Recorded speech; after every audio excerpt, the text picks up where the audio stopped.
Сәлеметсіздер ме, құрметті ата-аналар? Бүгін біз сіздермен жаңа ойын түрімен танысатын боламыз. Орысша айтқанда антистресс дайындайтын боламыз. Бала бұл ойыншықты ойнай отырып, заттарды қатты, жұмсақ, қандай дауыс шығаратындығын ажырата алатын болады. Өздеріңіз де дауыстарын бір тыңдап көріңіздер.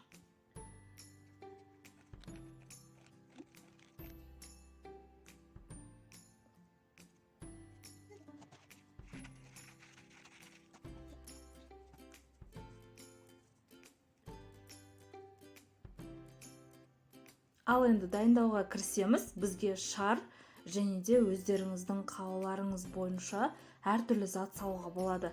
Бірінші шарға мен ас содасын салдым. Және де осылай толтырып салып, байланатын жерін аз ғана қалдырып, осылай байлап қоямыз.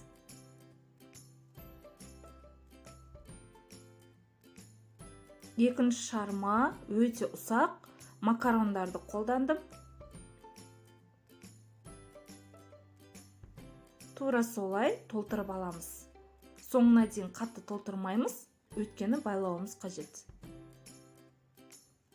Үшінші шарда менде ұн.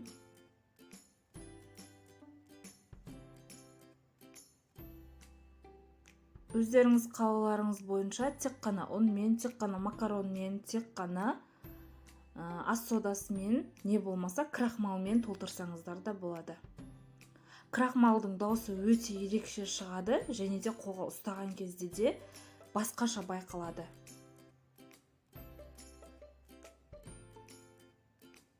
Өздеріңіздің қалауларыңыз бойынша әсемдесеңіздер болады.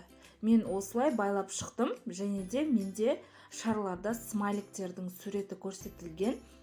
Егер де смайликтердің суреті көрсетілмеген болса, өздеріңіз домалақ шар алып, суретін артына фломастердің көмегімен сызсаңыздар да болады. Ар жағы өздеріңіздің фантазияларыңызға байланысты. Және де өздеріңіздің фантазияларыңыз өскен сайын баланың да фантазиясы өсіп барады.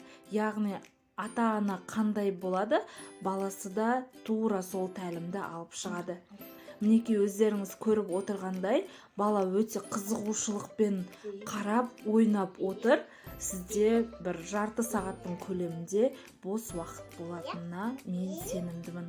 Және де балаңызға да бұл ойын түрі өте қатты ұнайды деген ойдамын. Жасап көріңіздер, арнаға тіркеліп кетуді ұмытпаңыздар. Қазақ тіліндегі арналарды қолдап отырыңыздар.